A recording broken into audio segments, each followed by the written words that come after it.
Hello, we are Canyon de la Rosa. My name is Anthony Jimenez. I'm Mariah Russell. I'm Kimora Heron. I'm Bailey Morris, and this is the Pathological Response to Neurological Disorders in Adolescence. Our goal as this group is to bring awareness to mental health and normalize it in a way that can make people more comfortable with it. We hope to educate not only our peers but our educators, as well as break any misconceptions or anything that may be offensive or insensitive to other people. Nearly 1/3 of high school students have a neurological disorder, and 20% of children ages 3 to 17 have been diagnosed with a neurological disorder. These not only affect their mental health, but they can affect their physical well-being. We want to raise awareness among fellow teens of how they can catch it and address it and learn to communicate with others who have these mental illnesses. Alright, our first disorder is anxiety disorder. Anxiety is defined as a feeling of worry, nervousness, or unease, typically about an imminent event or something that somebody cannot control. Some signs are constant nausea, crying, inability to relax, poor appetite, difficulty sleeping, constant worrying, and a decline in social interactions. There are many different types: separation anxiety, social and generalized anxiety, phobias, and panic disorders. The percentage of the population with this illness is 30 to 45%, which is actually higher than depression rates, and is diagnosed through screenings or evaluations by mental health professionals. Those more at risk are females and LGBTQ+ members due to something called the corticotropin release factor stress hormone, and that men are least likely to admit. Some graphical percentages for anxiety. This one is earlier in the 2000s, from 2001 to 2004, and this one's 2002, as of 2002. As you can see, the average for the adolescents has actually increased in 2022. And then some physical effects of anxiety. The screen time that is not associated with schoolwork has a negative effect on mental health from social media, leading to a higher risk of depression. Most of the time, anxiety and depression go hand in hand. Day-to-day life interference for adolescents looks like struggling to focus in school and that social performance decline. Some misconceptions are bouncing your leg, cracking your knuckles, or fidgeting. Some coping mechanisms and/or negative side effects. Some coping mechanisms include holding your heart and head, or the 5-4-3-2-1, which is 5 things you can see, 4 things you can touch, 3 things you can hear, 2 things you can smell, and 1 thing you can taste. And some negative effects include physical harm to the body. One treatment option is medication. Lexapro is a really common one. Cognitive behavioral therapy, the difference between being conscious and unconscious mind, and then diet, sleep, and exercise.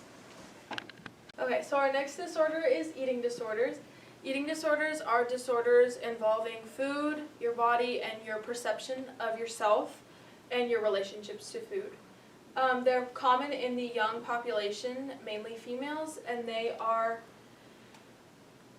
life-threatening when untreated, and they can cause severe malnourishment. Some signs that can help you identify one within yourself or other people are lack of interest in food, dramatic weight loss, abdominal pain, limited ranges of foods eating, hair falling out, brittle skin and nails, over-exercising, and dressing in baggy clothes.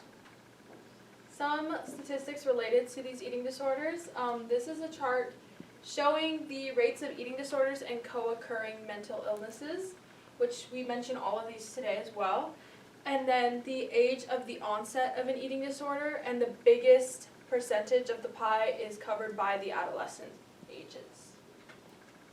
Physical effects, so it looks different in every person, and there are lots of different triggers or different signs and symptoms.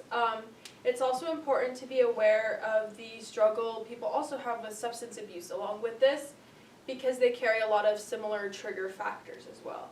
Some long-term effects, they cause severe malnourishment, and they can also cause a lot of growth stunts and issues as an adult due to not getting enough nourishment during your adolescent years. You can also have problems having children, osteoporosis, and you're likely to have a lot of co-occurring mental illnesses as well.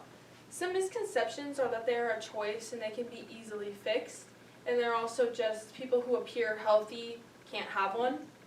Some direct links to your schoolwork and ethics is just like feeling left out and uncomfortable, isolated, not wanting to go out with your friends, struggling with a lot of energy and focus. And some treatment options are nutritional counseling, medical counseling, monitoring, and just an overall positive support system from your friends and family can really make a big difference. Alrighty, the next mental illness that we have is going to be depression. So as you all know, one of the big things that can happen to depression is that it can cause teens to lose energy and motivation for the daily activities that they want to participate in.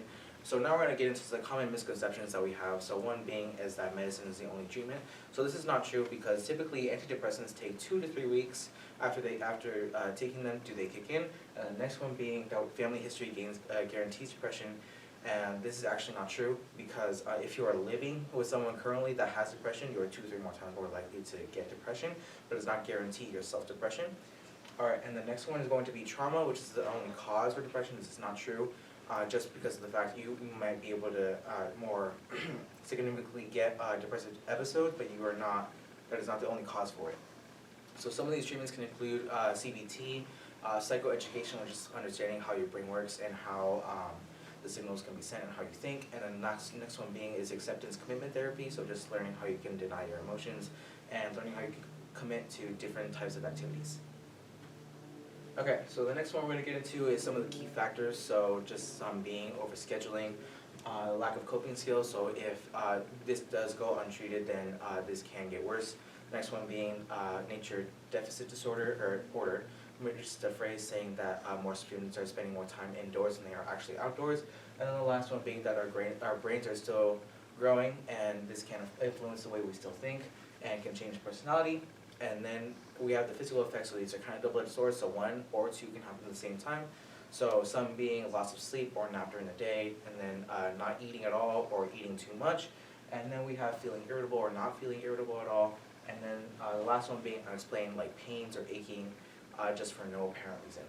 So here we have a graph showing the adults reporting symptoms of anxiety or disease in February 2023. So just showing that all adults report roughly a third, and then we can see that ages 18 through 24, so leading into high school or college, is roughly a half. Now we move on to bipolar disorder. A lot of potential damage, and it really affects your mood and your energy and how you cope with situations. And a little bit of background and origin is it occurs from family. It has to be hereditary and passed down. You have to be born with it. You can't develop it over time. And it can occur at any age, but it's mostly diagnosed in the 15 to 19-year-old age limit, which is the high school age. Also, the performance in school, you could show a drop in grades, change in a class, you could get a modified schedule. Teachers can give you more time on tests and assignments, and during bipolar mood episodes, it's very hard to take day-to-day tasks because you're so affected by your mood episodes, and it affects your work, your school, and maintaining relationships. Coping mechanisms are maintaining a routine. It's very good to keep your mind over body because your mind can affect how you take having bipolar disorder. Mindfulness training and meditation, again about the mind, avoiding stimulating activities like sports unless diagnosed, and prescribed drugs. There's drugs that you could take that will help with bipolar disorder. And to avoid bright burst environments, find a quiet, calming place, again, mind over body, and hobbies. Hobbies are a good way to cope with bipolar disorder. The bipolar disorder market affects 2.4 of the global population. On this side, we have a few third world countries. North America to be the highest with diagnosed cases of bipolar disorder because we have the greatest population, and our drug market is higher because we have more that people can use to cope with bipolar disorder. And this chart shows the drug classes and how these antidepressants have risen over time, and it shows that the rise in the bipolar disorder drug market shows how many people are diagnosed with bipolar disorder. Next, we have OCD. So OCD affects between 1 and 3% of all teenagers, 50% of which is before the age of 18 and 25% of which is before the age of 14. OCD is characterized as obsessive thoughts which lead to compulsive behaviors. So obsessions are intense recurrent thoughts which cause anxiety. So some examples of this would be germophobia, fear of danger or harm, and unwanted sexual thoughts or images. Some compulsions are intense urges to do a certain action. So some examples of this would be excessive hand washing, cleaning, repetitive words and actions, and hoarding. OCD in teenagers can be triggered by either traumatic events or extreme stress in their lives. So the physical effects of OCD. OCD can cause extreme exhaustion and fatigue due to sleep disturbance. You can also have disassociation and compulsions, which can lead to physical harm, as well as headaches caused by repetitive thoughts, nausea and stomach pains due to the severe anxiety that some people with OCD may experience. Approximately 1/3 of all people with OCD have a tic disorder, and many people with OCD also suffer from a lot of other mental health disorders such as anxiety, depression, eating disorders, bulimia, pretty much all of them that you can name. And untreated people with OCD are much more likely to develop a substance abuse issue as well as a means of coping. OCD in students can cause severe stress and anxiety, which may make it hard for them to complete certain tasks and focus in class. So, some things students with OCD may struggle with would be asking the same questions repeatedly for confirmation. They may erase or rewrite their work. They can reread material multiple times over or skip questions due to specific fears of numbers, as well as take longer to complete assignments and have trouble making choices. They also may not be able to read aloud if the teacher were to call on them. So to help, teachers and adults may talk with students if they see a student who seems like they are showing signs or symptoms of OCD. They may also create a 504 IPS plan for that student, as well as give extensions on assignments, allow extra time on tests, and have a student work alongside a peer or give prepared notes to that student. Thank you so much for listening to our presentation. If you would like to help someone you know, call Teen Lifeline or contact the National Suicide Hotline. And if you would like to help someone in need, Be There Certified at FEMAHelpline.org. Thank you again. We are Canyon del Oro HOSA.